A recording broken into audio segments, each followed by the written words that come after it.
ہم تمہیں کوئی لفٹ نہیں کرواتے, تم تو یعنی کہ کل کے جو ہے ملک ہی تم جو ہے آج سے 20 سال پہلے بنے ہو, اب تم آ کے یہ ہم سے کہہ رہے ہو کہ جی ہماری بھی بات سنی جائے. تو نتیجہ کیا تھا کہ سب سے پہلے فرانس اور روس نے آپس میں اتحاد کر لیا 1894 میں. پھر جب جرمنز نے اپنی جو ہے نیول آرمامنٹ بلڈ اپ شروع کی تو انگریزوں نے کہا کہ یہ تو کام خراب ہے. تو انگریزوں نے اپنی جو پالیسی تھی کہ یورپین کانٹیننٹ کے افیئر سے وہ علیحدہ رہتے تھے, تو انہوں نے کہا کہ یار یہ اس پالیسی کو فارغ کرو اور اب ہم جو ہے دوبارہ سے کانٹیننٹل الائنسز جو ہے وہ سیکھ کریں گے, جس کا نتیجہ یہ تھا کہ 1902 میں انگلینڈ اور جاپان کا نیول اکارڈ ہو گیا. 1904 میں جو ہے انگلینڈ اور فرانس کے درمیان انتونت ہو گئی. پھر 1907 میں اس کے 3 سال بعد جو ہے روس بھی اس انتونت کا حصہ بن گیا. تو ہم بیسکلی یہ دیکھتے ہیں اس مثال سے کہ جو جرمنز تھے وہ صنعتی طور پہ تقریباً یورپ کے سب سے بڑے ملک بن چکے تھے لیٹ 19 سینچری تک. ملیٹریلی جو ہے وہ تقریباً باقی سارے یورپ کے ملک کو ملا کے ان سے زیادہ طاقتور ہو گئے تھے. اور اس کا نتیجہ یہ تھا کہ جو ایگزسٹنگ گریٹ پاورز تھے انہوں نے کہا کہ جی اب ہم جرمنی کو کنٹین کرنے کی کوشش کریں گے, ڈٹر کرنے کی کوشش کریں گے. ہم نے جو اپنی سپیس ہے اس دنیا میں وداؤٹ اے فائٹ کسی کو نہیں دینی ہے. سو اس کا نتیجہ کیا تھا؟ اس کا نتیجہ یہ تھا کہ اسینشلی اگر آپ دیکھیں پہلے جنگ عظیم کا دور, دوسرے جنگ عظیم کا دور اور اس کا درمیان والا حصہ جو ہے, this is basically what you might call the crisis of German power. کہ جو ورلڈ سسٹم ہے اس کے اندر ایک نیا پاور, بڑا پاور پیدا ہو گیا ہے, اور وہ جو بڑا پاور ہے وہ کہہ رہا ہے کہ جی ہمارا بھی راج چلنا چاہیے جیسے کہ آپ سب کا چلتا ہے. بٹ جو پرانے پاورز ہیں وہ پھر آبویسلی یہ نہیں چاہتے, اور پہلی جنگ عظیم ہوتی ہے, دوسری جنگ عظیم ہوتی ہے, رائز آف فیشزم ہوتی ہے, رائز آف نازیزم ہوتی ہے, great economic. So you basically enter a period of what we would call total war for 30 years. اس ایک جو ہے گریٹ پاور کے رائز سے اتنا زیادہ ڈس ایکولیبریم پیدا ہوتا ہے. اب اس ڈس ایکولیبریم کے بعد جرمنی جو ہے خود تباہ ہو جاتا ہے دوسری جنگ عظیم سے.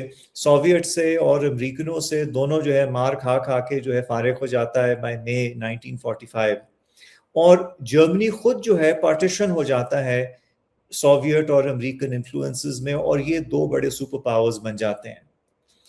اب یہ جو دو بڑے سپر پاورز ہیں, کیونکہ ان دونوں کے پاس جوہری ہتھیار ہوتے ہیں, تو یہ آپس میں ڈائریکٹلی نہیں لڑنا چاہتے, because that would be suicidal. Crises ہوتی ہیں, انسٹیبلٹی ہوتی ہے, but basically Soviets and Americans جو ہیں وہ ڈائریکٹلی کلیش نہیں کرتے.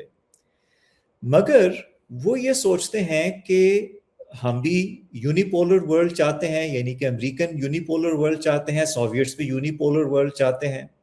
وہ یہ سمجھتے ہیں کہ بیسکلی ایک جنگل میں دو بادشاہ نہیں ہو سکتے, ایک ہی کو ہونا ہے. رزلٹ از دی کولڈ وار. اور کولڈ وار میں یہ ہوتا ہے کہ وہ یورپ میں ایک لحاظ سے ایک کولڈ پیس ہوتا ہے, مگر باقی دنیا میں یہ دونوں جو بڑی قوتیں ہیں, سپر پاورز جو ہیں, وہ لڑ رہی ہوتی ہیں, پوزیشن ہو رہی ہوتی ہیں, cause, wars, instability, civil war, چاروں طرف جو ہے انہوں نے تباہی پھیلائی ہوتی ہے. اینڈ میں جو سوویٹس ہیں وہ ایگزاسٹ ہو کے امپلوڈ کر جاتے ہیں, اور جب وہ ایگزاسٹ ہو کے امپلوڈ کر جاتے ہیں تو ان کی جو ڈومیسٹک انسٹیٹیوشنز ہیں کمیونزم کی, وہ بھی اوور تھرو ہو جاتی ہیں, اور کچھ دیر کے لیے ایک لنگڑی لوڑی قسم کی جمہوریت آتی ہے, اور پھر دوبارہ سے وہاں پر پیوٹن کی جو ہے ڈکٹیٹرشپ آ جاتی ہے. امریکہ جو ہے وہ آبویسلی سمجھتا ہے کہ جی ہم جیت گئے ہیں. جو امریکنوں کے بڑے فلاسفرز ہیں وہ یہ پروکلیم کرتے ہیں کہ ہم جو ہے بیسکلی اینڈ آف ہسٹری تک پہنچ گئے ہیں, کہ اب جو امریکنوں کا جو نظام ہے جس میں ایک قسم کی جمہوریت ہے اور دوسری قسم کا سرمایہ داری نظام ہے, اس کا جو کمبینیشن ہے یہ ایک الٹیمیٹ سسٹم ہے, اور اب باقی بھی پوری دنیا جو ہے آہستہ آہستہ ہماری امیج میں تبدیل ہو جائے گی, یعنی کہ پوری دنیا جو ہے وہ امریکنائز ہو جائے گی with the passage of time. This is also some times called the unipolar moment.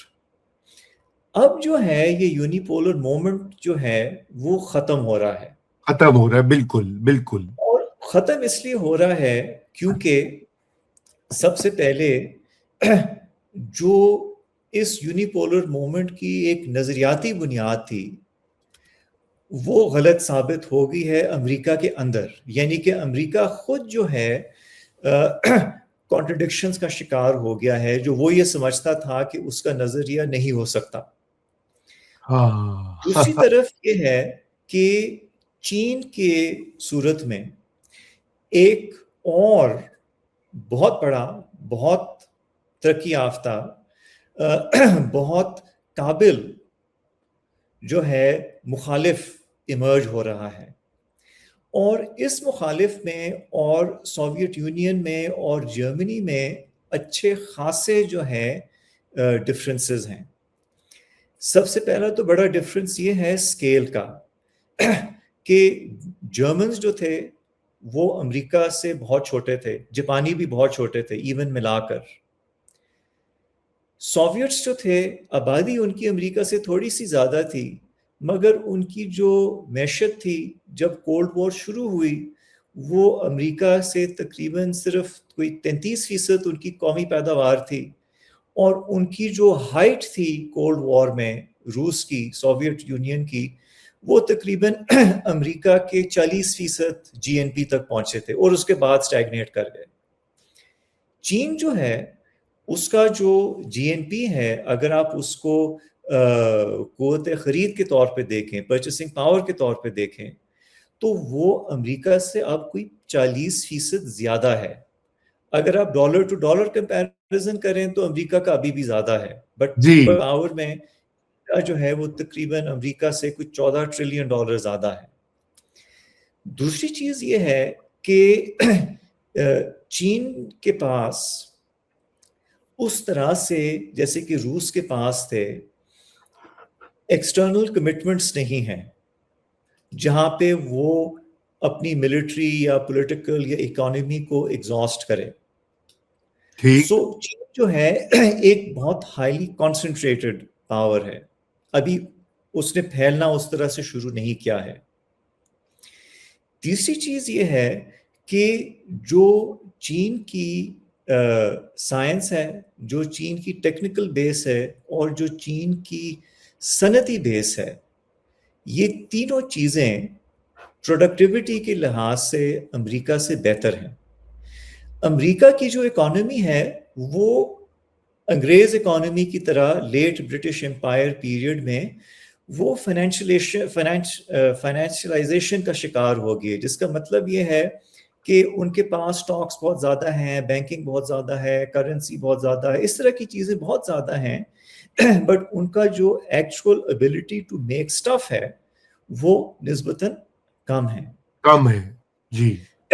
So United States کا یہ جو ایمرج کیا ہے رائیول, یہ جرمن سے, جاپانیوں سے, یعنی کہ ایکسس پاور سے بہت بڑا چیلنج ہے. سوویت یونین سے بھی جو ہے یہ بہت بڑا چیلنج ہے. تو کوئی 2000 آپ سمجھیں 15-16 سے جو امریکن حکمران ہیں وہ سوچ رہے ہیں کہ اب ہم اس پاور کا کس طرح سے جو ہے کنٹین کریں, کس طرح ڈیل کریں. اور جو امریکن پالیسی میکرز ہیں انہوں نے کچھ حد تک پریمپٹیو کنٹینمنٹ کرنے کی کوشش کی ہے, یعنی کہ وہ ملک جس کے ساتھ چینیوں کے اچھے تعلقات تھے ان کے اوپر زیادہ دباؤ ڈالا ہے, کچھ کو تو ٹاپل کر کے, جیسے کہ وینیزویلا ہے جو ہے انہوں نے ایک لحاظ سے نکال لیا ہے ایکویشن سے. پھر انہوں نے چین کی جو ٹریڈ ہے اور انویسٹمنٹ ہے اس کو جو ہے کم کرنے کی کوشش کی ہے, اپنی ڈپینڈنس کم کرنے کی کوشش کی ہے.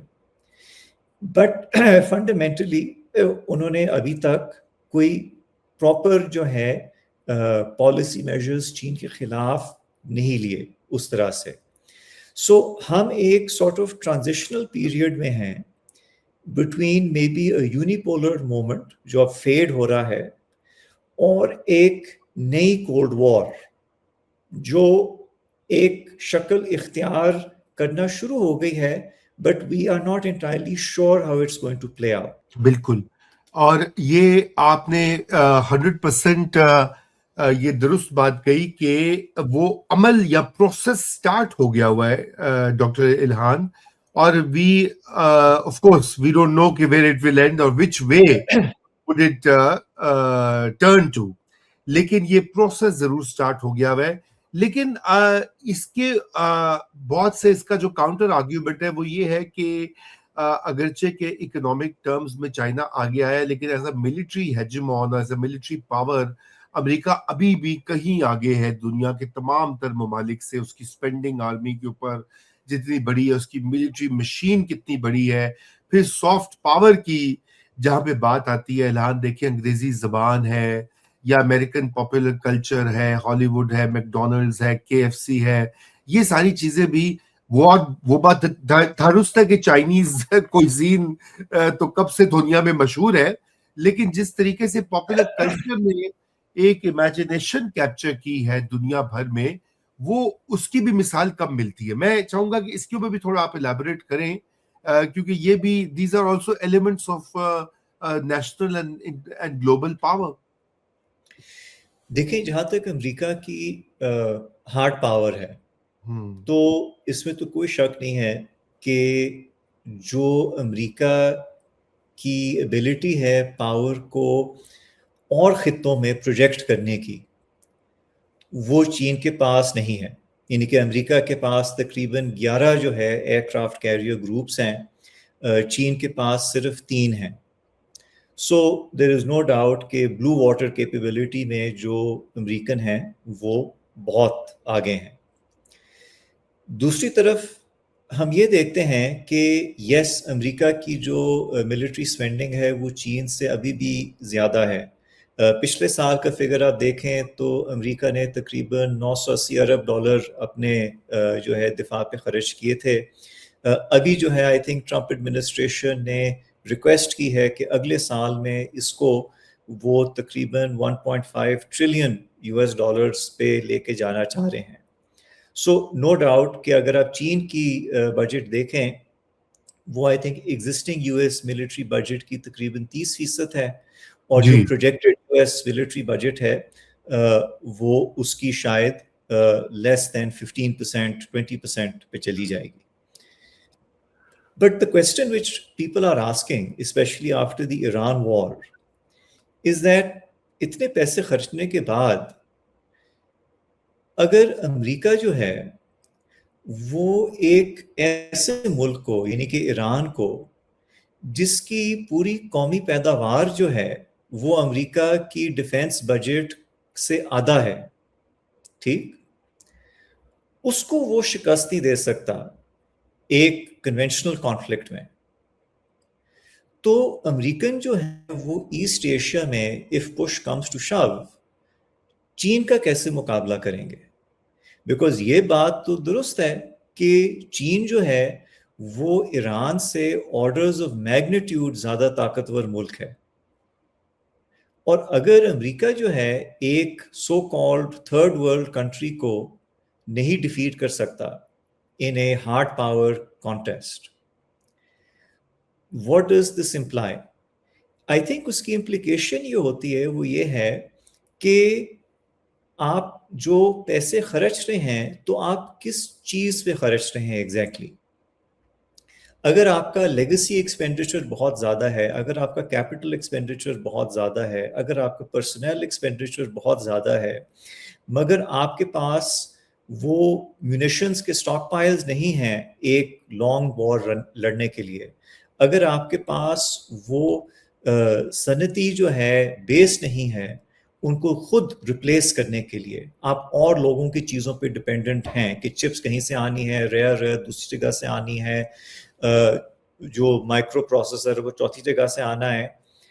سو اس کا مطلب یہ ہے کہ ٹھیک ہے, کوالٹیٹیولی آپ کے آرمامنٹس باقی دنیا سے بہت بہتر ہوں گے, اور مہنگے بھی ہیں, but at the end of the day جو آپ کی ایکچوئل فیلڈ میں ایبلٹی ہے, میدان جنگ میں جب آپ اترتے ہیں تو پھر پتہ لگتا ہے کہ جی آپ کے بیسز بھی ایرانیوں نے اڑا دی, آپ کی نیوی جو ہے وہ بیسکلی دور سمندر جا کے بھاگ کے آرام سے بیٹھ گئی, پھر جو آپ کا F-35 تھا دا گوسٹ جو ہے اس کو بھی ایرانیوں نے ڈیمیج کر لیا, ان کی جو ایئر ڈیفنسز ہیں جو اوبلیٹریٹ ہو گئی تھیں جنگ کے 3 دنوں کے اندر وہ ابھی بھی کام کر رہی ہیں. So I think this is a basic issue کہ جو جی ڈی پی ہے اور جو اوور آل آپ کی ملٹری اسپینڈنگ ہے وہ شاید اب ایک reliable indicator of national strength نہیں رہی. اور یہ ہم نے پچھلے سال مئی میں بھی دیکھا کہ جب پاکستان اور انڈیا کی جنگ ہوئی تھی کہ اگر آپ اسپریڈ شیٹ نکال کے دیکھیں تو انڈیا کی تو ملٹری اسپینڈنگ پاکستان سے کیا 7 یا 8 گنا زیادہ ہے. ان کے پاس جو ہے سینٹ پیٹرزبرگ اور پیرس کے ماشاءاللہ جمپل جو ہے فائٹر جیٹس ہیں, ہمارے بیچارے چینگڈو اور کامڑا کے بنے ہوئے ہیں, ٹھیک, but what was the battlefield outcome. So I think it's very important to understand that there is a difference between a state that look strong and a state that is strong.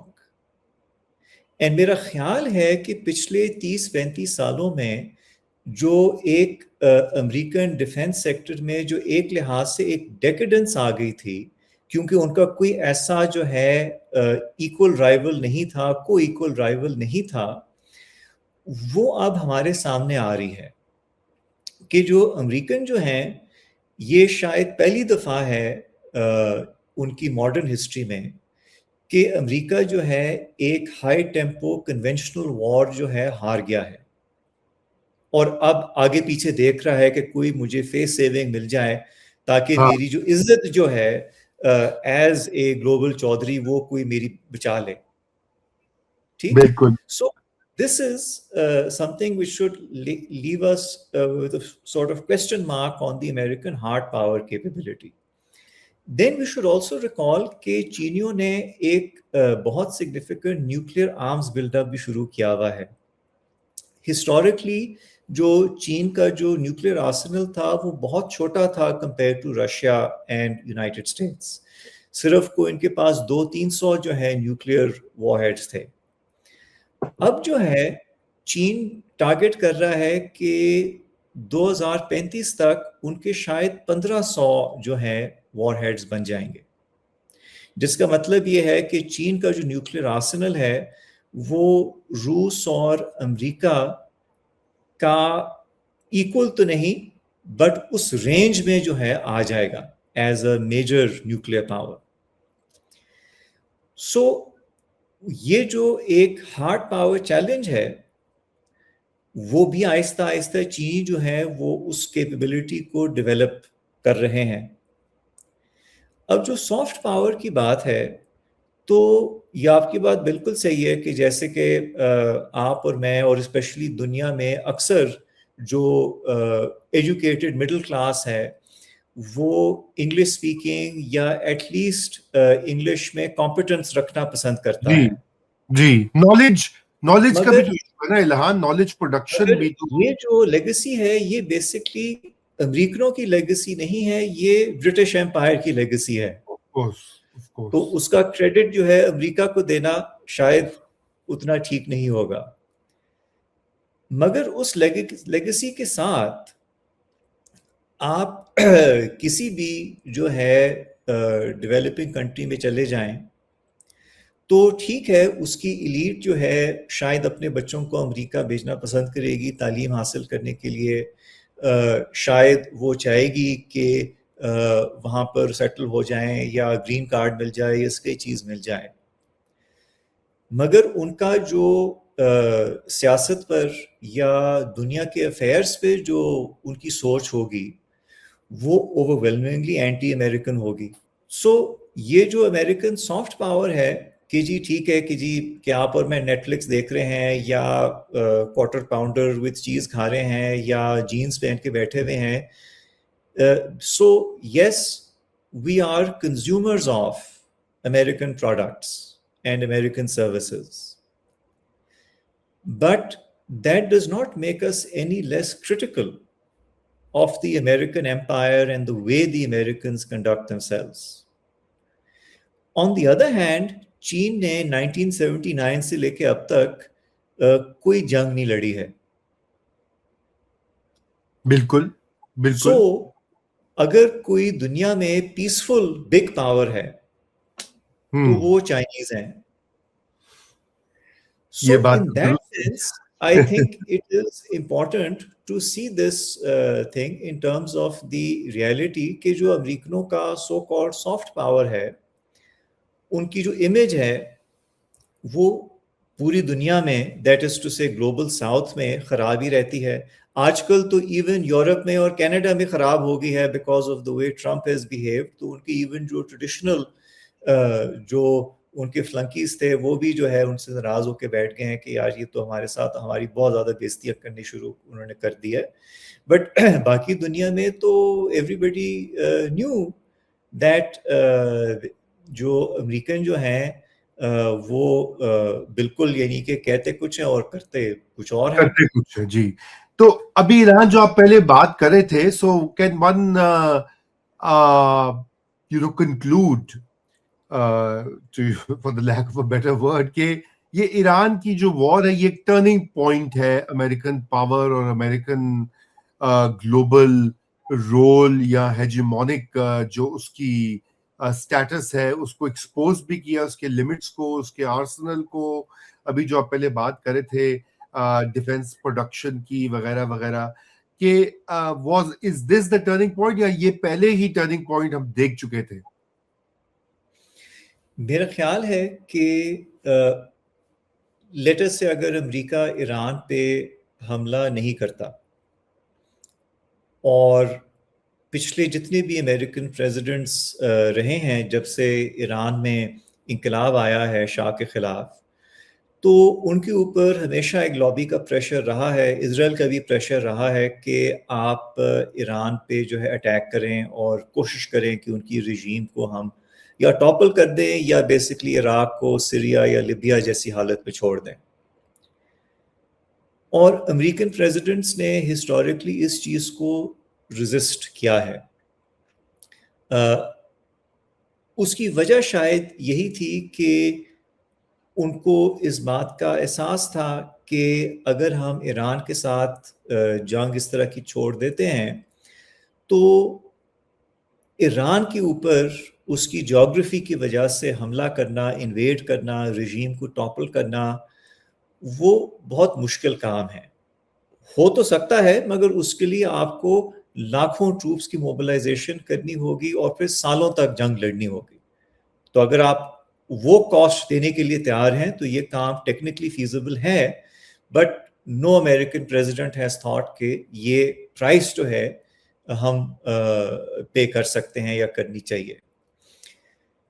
Trump جو ہے اس کا یہ خیال تھا اس جنگ شروع ہونے سے پہلے کہ جیسے کہ اس نے مدورو کے ساتھ کیا ہے تو شاید وہ ایرانیوں کے ساتھ بھی یہی کر لے کہ جلدی سے اندر جا کر ان کی ٹاپ لیڈرشپ کو آپ انائلیٹ کریں, کیوس پیدا ہو جائے گی, پھر اس کیوس میں جو ہے بمباری جاری رکھیں جب تک جو ہے لوگ جو ہے نکل نہیں آتے IRGC کے خلاف, اور ملک جو ہے بیسکلی چلے نئی حکومت نہ بھی بنے تو کم از کم اندر سے توڑ پھوڑ کا شکار ہو جائے.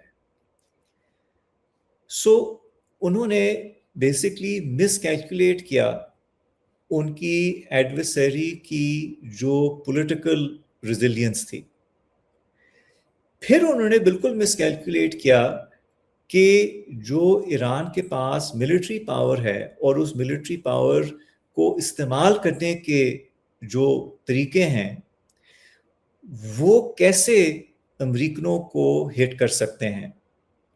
سو بیسکلی امریکن جو تھے وہ اس بارے میں سوچ رہے تھے کہ ہم ایرانیوں کو کیا کریں گے.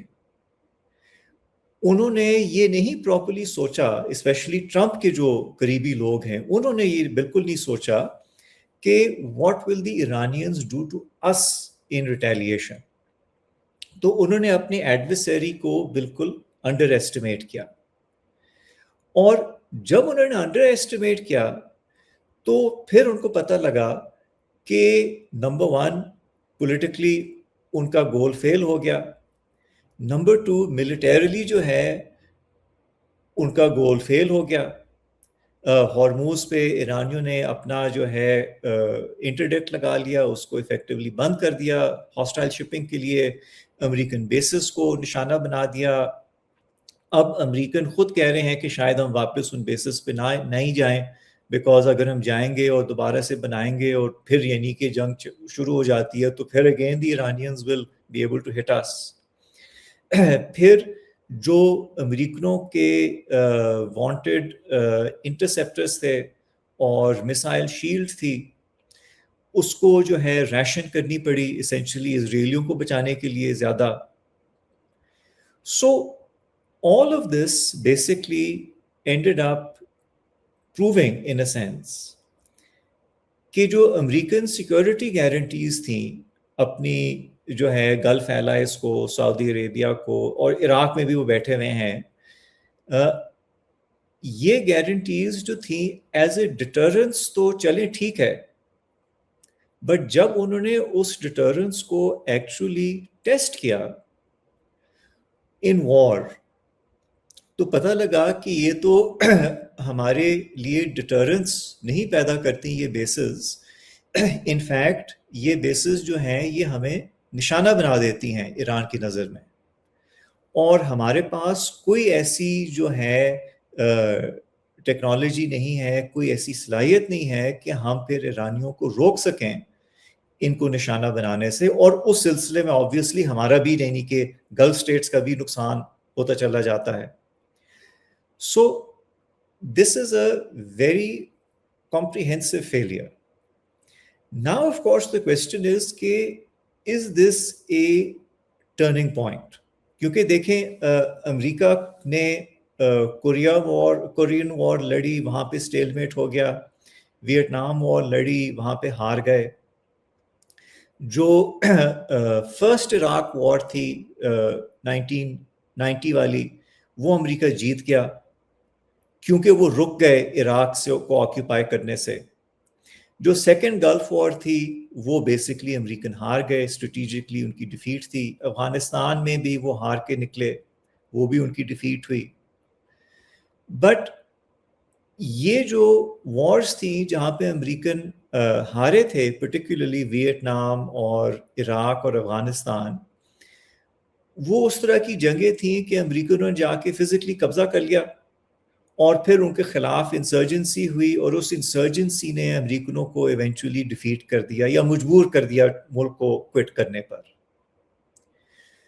جو ابھی امریکہ کے ساتھ ہوا ہے وہ تو بیسکلی یہ ہوا ہے کہ امریکہ نے اپنی نیوی، ایئر فورس، میسائلز، بیسز کے ساتھ ایک کنونشنل ملٹری کانفلکٹ ایک انیمی اسٹیٹ کے خلاف شروع کیا،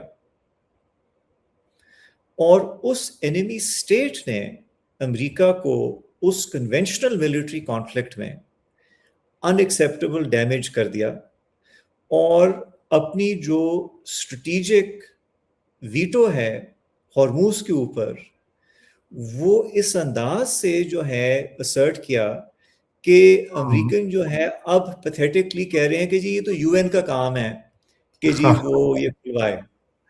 اب انٹرنیشنل لا یاد آ گیا ہے کہ بھائی جان یہ تو آلریڈی کھلی ہوئی تھی، آپ نے ایران پہ حملہ کیا تو انہوں نے بند کی ہے، ٹھیک. So you have created the problem by attacking the Iranians. At any rate, this signifies two things. ایک تو یہ ہے کہ ایٹ این آپریشنل لیول امریکہ کو اس جنگ میں ہار ہوئی ہے. دوسری چیز جو سامنے آئی ہے وہ یہ ہے کہ ایک اسٹریٹجک لیول پہ امریکہ کو بہت بڑا شاک لگا ہے کہ it's not simply a question کہ ایرانیوں نے x number of American assets destroy کر دیے, x number of bases destroy کر دیے, ان کی نیوی کو جو ہے دور بھیج دیا سیف واٹرز میں. یہ تو ساری اچھی یعنی کہ ایران کی آپریشنل کامیابیاں ہیں. Main issue of course is کہ جو ایرانیوں نے ہارموز کے اوپر کلوزر کر دیا اور اپنا کنٹرول اسرٹ کیا, امریکن جو ہے وہ اس کنٹرول کو نہیں ختم کر سکتے without a very big invasion and landing etcetera, جس کے لیے امریکنوں کی بالکل جو ہے وہ سٹمک نہیں ہے. سو فرسٹ انسٹنس یہ ثابت ہو گیا کہ امریکہ اس قابل نہیں ہے کہ وہ اپنے آپ کو اور اپنے اتحادیوں کو ایران سے ڈیفینڈ کر سکے. اور دوسری انسٹنس میں یہ ثابت ہو گیا کہ امریکہ کے پاس یہ ول نہیں ہے ایک hard open ended conventional war لڑنے کے لیے. سو آئی وڈ آرگیو کہ there is now a joint crisis that American capability کے اوپر ایک بہت بڑا کویسچن مارک آ گیا ہے اس جنگ کی وجہ سے, اور امریکن جو ہے ول پاور کے اوپر بھی جو ہے بہت بڑا کویسچن مارک آ گیا ہے. بالکل بالکل. اس سے جو ہے I am sure the Chinese would be taking a lot of heart from this, and obviously وہ اس جنگ کو بہت کلوزلی اسٹڈی بھی کر رہے ہوں گے. اینڈ آئی ایم شیور کہ جو ایسٹ ایشیا میں امریکہ کے اتحادی ہیں وہ بھی یہ سوچ رہے ہوں گے کہ اگر امریکہ گلف ریاستوں کو اور اسرائیل کو ایرانیوں سے نہیں بچا سکتا تو امریکہ ہمیں جو ہے چین سے کیسے بچائے گا اگر جنگ شروع ہو جاتی ہے. چین جو ہے وہ تو ایران سے کوئی 40 گنا طاقتور ہے. بالکل ایسی بات ہے, بالکل ایسی بات ہے. So that is essentially the thing, and یہ ایک کلاسیکل آپ سمجھیں اوور اسٹریچ کا مسئلہ ہو گیا ہے امریکنوں کا کہ اس جنگ کو شروع کرنے کی وجہ سے جو ایک آپ سمجھیں سارٹ آف چھپا ہوا امریکن اوور اسٹریچ تھا وہ پوری دنیا کو اب نظر آ رہا ہے. بالکل. اس کا مطلب یہ ہے کہ اگر چین جو ہے اگلے 3-4 سالوں میں سیریسلی چیلنج کرتا ہے امریکہ کو ایسٹ ایشیا میں, تو امریکن جو ہیں وہ شاید چین کا مقابلہ نہیں کر پائیں گے because of these two big question marks. اور جو باقی جو ایسٹ ایشین ان کے ایلائز ہیں اب ان کو یہ سوچنا یہ پڑے گا کہ ہم اب اپنی سیکیورٹی جو ہے اپنے وسائل کے ذریعے کیسے ہم انشور کر سکتے ہیں, کیونکہ جو امریکن کور تھا وہ تو اب ایکسپوز ہو گیا ہے. امریکن جو پاور کی لمٹس ہیں وہ واضح ہو گئی ہیں. تو اب جو نیا آرڈر ایمرج کر رہا ہے اس کو بعض لوگ ملٹی پولر دنیا بھی کہتے ہیں, ملٹی پولارٹی کی بات بھی ہو رہی ہے. آپ کیا سمجھتے ہیں کہ کیا نقشہ ہوگا اور اس میں پاکستان کیسے نیویگیٹ کرے گا in the years to come? جی تھینک یو رضا. رضا دیکھیں جو آنے والے دور میں جو بھی نظام بنے گا, ایک چیز جو میں سمجھتا ہوں بہت کلیئر ہے وہ یہ ہے کہ جو پاکستان جیسے ملک ہیں, ترکی جیسے ملک ہیں, ایران جیسے ملک ہیں, جن کے پاس ایک جو ہے قابل جو ہے ملٹری ہے, ان کو ایک بڑا رول پلے کرنا ہوگا in terms of providing regional security. So میرا یہ خیال ہے کہ اسینشلی جیسے اگر آپ یہ سمجھیں کہ جیسے اگر امریکہ کا جو کور جو ہے وہ ریسیڈ کرتا ہے یا کمزور ہوتا ہے تو اس ویکیوم میں یا اس ریسیشن آف امریکن پاور میں جو ریجنل کنٹریز ہیں ان کو آپس میں بیٹھ کر مذاکرات کے ذریعے کوئی نہ کوئی اپنے لیے حل نکالنا ہوگا کہ اب ہم جو ہے اس خطے میں کیسے جو ہے ایک امن کے ساتھ ایک جو ہے سیکورٹی کے ساتھ جو ہے زندگی گزار پائیں. So I think this is very important کہ جو پاکستان جیسے ملک ہیں ان کی اہمیت جو ہے اس سارٹ آف سسٹم میں بڑھے گی، کیونکہ آپ کو ان اے سینس لوکل انفورسرز کے لیے لوکل جو ہے ایکٹرز جو ول رکھتے ہیں اور جن کے پاس کیپیبلٹی بھی ہے تھوڑی بہت جو ہے سیکورٹی پرووائڈ کرنے کے لیے، ایشوز کو ٹیکل کرنے کے لیے، تو ان کا رول جو ہے وہ بڑھے گا.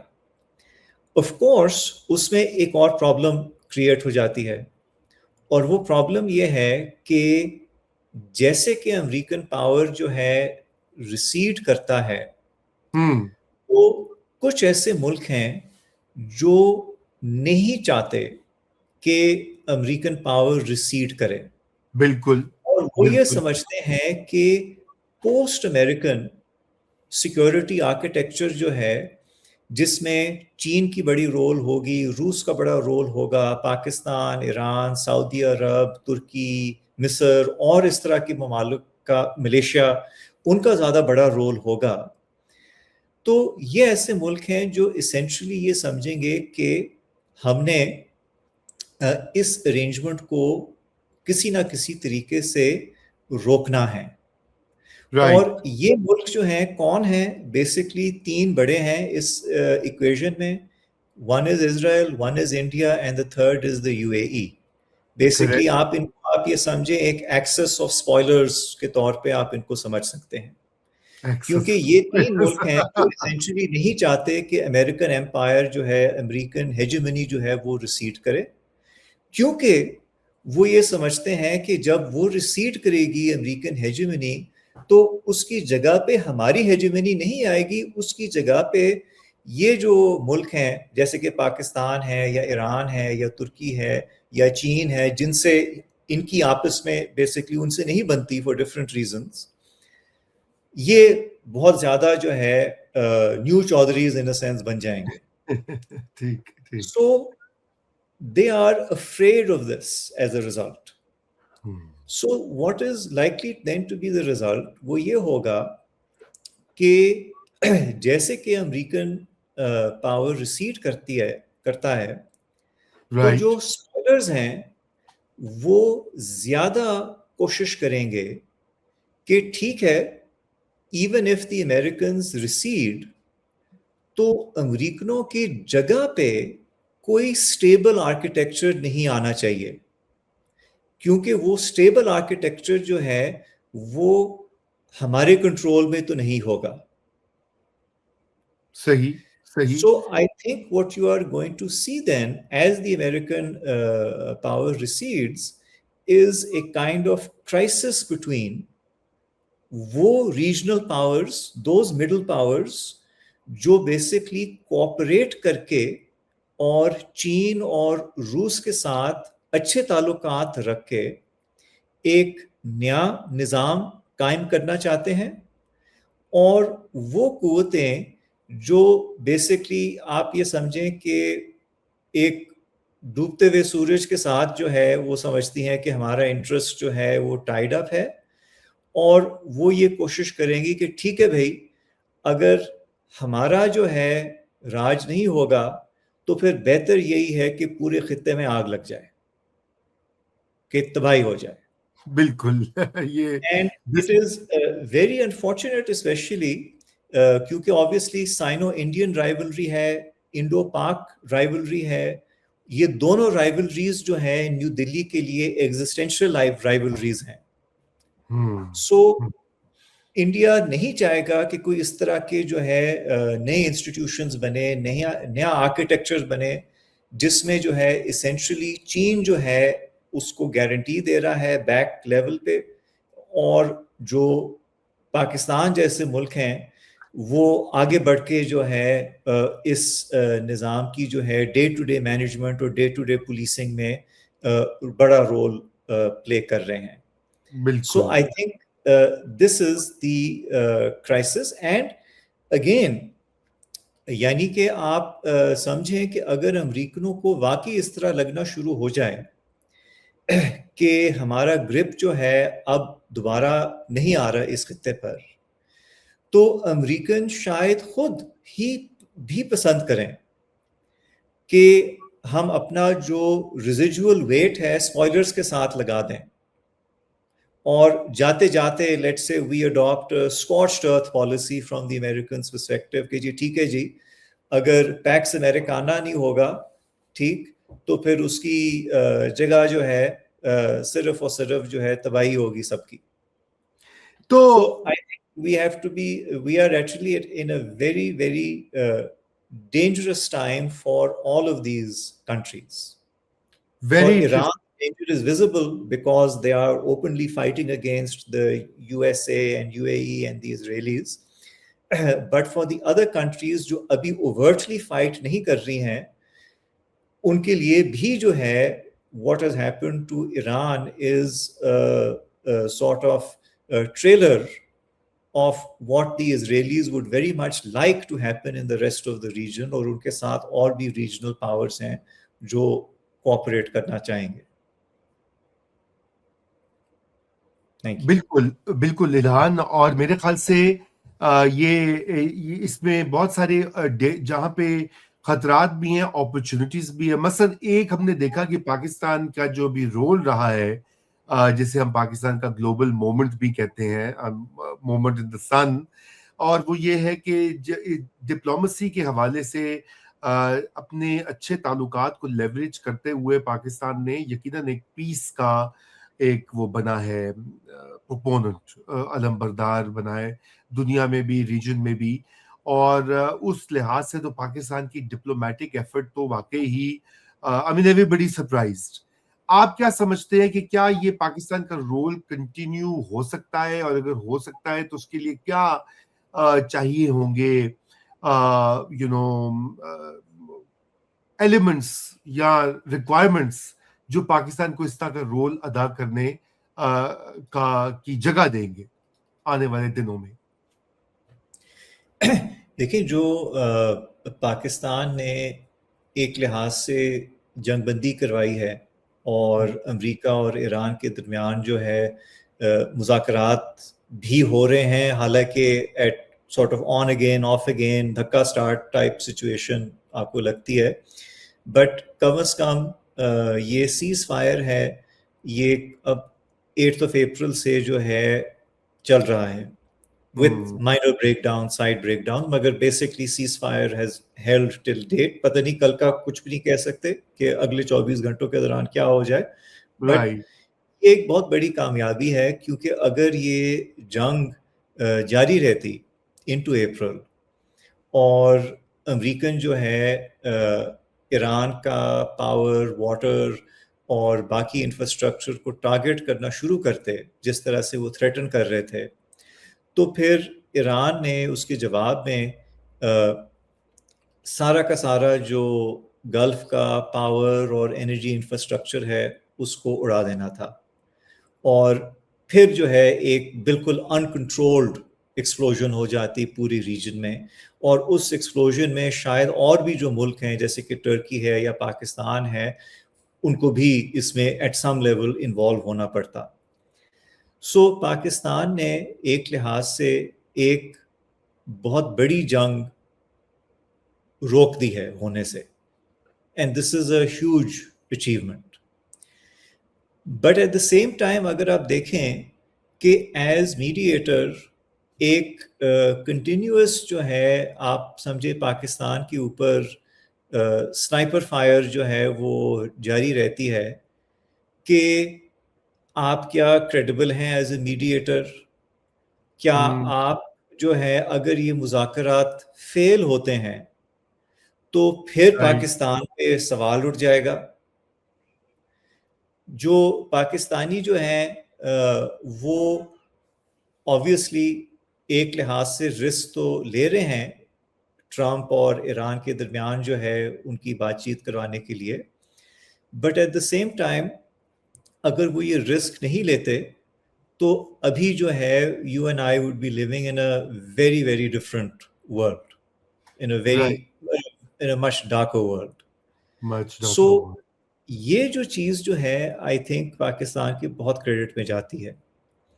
آئی ایم شیور کہ پاکستانیوں نے امریکنوں کو بھی اور ایرانیوں کو بھی جو ہے بہت سمجھانے کی کوشش کی ہوگی کہ دیکھیں ایک لحاظ سے جو اس جنگ کا جو ایک اسٹریٹجک آؤٹ کم ہے وہ اب مزید لڑنے سے چینج نہیں ہوگا. Correct.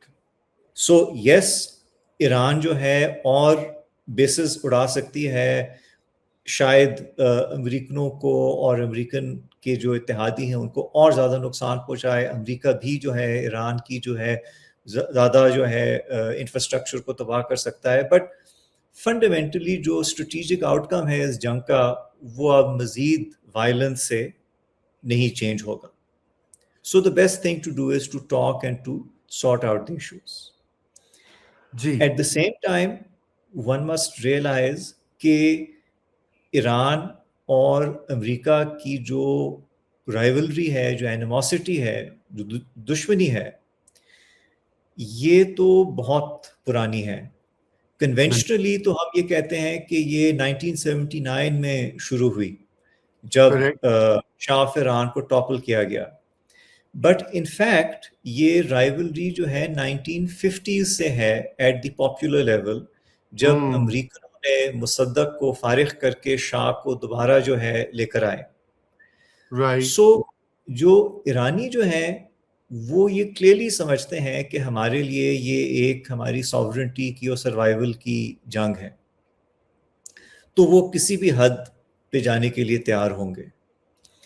امریکہ کے لیے یہ آبویسلی سروائیول کی جنگ تو نہیں ہے، مگر امریکہ کو یہ لگتا ہے کہ ہماری جو ایک سپر پاور کے طور پہ دنیا میں عزت تھی وہ بہت بری طرح سے متاثر ہوئی ہے اس جنگ کی وجہ سے، کہ ہمیں جو ہے ہماری کریڈیبلٹی کا بہت زیادہ نقصان ہوا ہے. وہی جو ہم پہلے بھی اپنی ڈسکشن میں بات کر رہے تھے کہ now the world basically sees American military power through a very different lens. کہ جو ایرانیوں نے ایک لحاظ سے ثابت کیا ہے وہ یہ ہے کہ if it bleeds we can kill it. And obviously other countries جو ہے وہ اس کو دیکھ رہے ہوں گے اور بہت کلوزلی اسٹڈی کر رہے ہوں گے، اور اس کا یہ بھی مطلب ہے کہ چیلنجز جو ہے آپ بڑھیں گے، کم نہیں ہوں گے. بالکل بالکل. امریکن چاہتے ہیں کہ ہمیں کوئی اس طرح سے کوئی فیس سیونگ مل جائے جس سے پھر ہم کریڈبلی کہہ سکیں کہ جی ہم یہ جنگ ایکچولی جیت گئے ہیں. بالکل اور وہ یہی تو that is where negotiations keep stumbling. کہ جو ایرانی جو ہیں they are understandably in no mood کہ وہ کوئی بھی اس طرح کی overt concession دیں امریکنوں کو کہ امریکن جو ہے کلیم کر سکیں کہ جی ہم ایکچولی جو ہے یہ جنگ جیت گئے، کہ ہم نے مذاکرات کے ذریعے وہ چیز ایرانیوں سے لے لی جو جنگ کے ذریعے ہم نہیں لے پائے. صحیح صحیح. So this is the big problem for the two powers, اور اس کا جو رزلٹ ہے وہ یہ ہے کہ فار دی فورسیبل فیوچر اسی طرح سے جو ہے آپ کا یہ کرائسس جو ہے شاید چلتا رہے جب تک ٹرمپ کو یہ احساس نہ ہو کہ بھائی اب مجھے بیسکلی اپنی لاسز کو کٹ کر کے ختم کر دینا چاہیے. وہ پوائنٹ کب آتا ہے؟ That is of course a big question. Some people سے کہ جی ہی از بیسکلی ویٹنگ کہ امریکہ میں ہو اور دیکھے کہ کیا یعنی کہ اکنامک اور باقی انڈیکیٹرز ہیں اور سوشل موڈ کیا ہے، اور پھر وہ یہ سوچتا ہوگا کہ شاید اگر میں چلو جولائی تک بھی لے جاتا ہوں اور پھر میں ختم کرتا ہوں اس جنگ کو, then I still have enough time to recover. وہ پریڈکٹ نہیں کر سکتے. اس کے اوپر آبویسلی اے پیک کا بھی پریشر ہے, اسرائیلیوں کا بھی پریشر ہے دوبارہ جنگ شروع کرنے کا.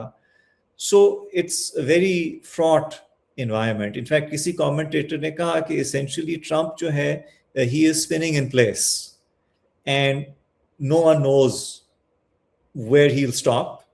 اور ہر ایک یہ دیکھ رہا ہے کہ بھائی میں اب اپنے لیے جو ہے کیسے جو ہے ڈسٹنس پیدا کروں, what seems to be a looming foreign policy disaster. So that's the situation within the US as well. So I think is situation mein it is very very difficult for any mediator to operate. اور یہ واقعی جو ہے it is hats off to the Pakistani mediation کہ انہوں نے اتنے یعنی کہ ڈیفیکلٹ کلائنٹس کو آپس میں جو ہے کسی نہ کسی طریقے سے جو ہے کمیونیکیشن میں لے کر آ گئے ہیں. اور یہ جو ایک ملٹری کرائسس تھا اب وہ اسینشلی ایک سفارتی کرائسس بن گیا ہے with the potential for violence resuming. So I think you are dealing with very very difficult clients. And دیکھیں یہ صرف پاکستان کی تو بات نہیں ہے. The fact is کہ اگر پاکستان لیٹ سے فیل ہو جاتا ہے میڈیشن میں اور جنگ ریزیوم ہوتی ہے جہاں پہ وہ رکی تھی 8 اپریل کو, جی تو پاکستان جو ہے اس کا بہت نقصان ہوگا. بالکل مگر باقی دنیا کا بھی بہت نقصان ہوگا. انفیکٹ شاید زیادہ نقصان ہو گیون کہ اور جو اکانومیز ہیں جیسے کہ انڈیا کی ہے یا ساؤتھ ایسٹ ایشین اکانومیز ہے وہ پاکستان سے کہیں زیادہ گلوبلائزڈ ہیں اور فارن ٹریڈ پر باقی چیزوں پہ ڈپینڈ کرتی ہیں. So this is something where everyone should basically want the Pakistanis to succeed, اور ان کو کوشش کرنی چاہیے کہ بھائی ہم جس حد تک جو ہے پاکستانیوں کی مدد کر سکتے ہیں بیہائنڈ دا سینز ہم کریں. بالکل بالکل ایبسولوٹلی. جی میں تو یہ سمجھتا ہوں کہ آپ نے بالکل صحیح کہا کہ جن حالات میں اب یہ نیگوسیشنز ہو رہی ہیں یہ تو بہت ہی جسے کہنا چاہیے ڈیفیکلٹ کنڈیشنز ہیں. اور خیر دنیا اس کی ایکنالج کریے خود. انفارچونیٹلی پاکستان کے اندر بہت سے لوگ نہیں ابھی تک اس کو ایکنالج کرتے وہ, بلکہ ابھی بھی ایک اسکیپٹیسزم کا جو کلچر ہے وہ اتنا بھاری ہے Ilhan on the public discourse on how people view the state and its various actions. وہ ایک پرانا مسئلہ بھی ہے شہریوں اور ریاست کے درمیان کا. تو بہرحال یہ آپ نے بڑی اہم نقطے پہ بات ختم کی, اور امید کرتے ہیں کہ اب پاکستان بھی آنے والے سالوں میں ڈپلومیٹک انگیجمنٹ جو ہے اسی کو رستہ بنائے اور اپنے مسائل ٹھیک کرے خطے میں بھی اور with the world at large. تو اس پروگرام کا اختتام کرتے ہیں, اور ناظرین ہم ایک اور ٹاپک کے ساتھ جلدی آپ کی خدمت میں حاضر ہوں گے. خدا حافظ.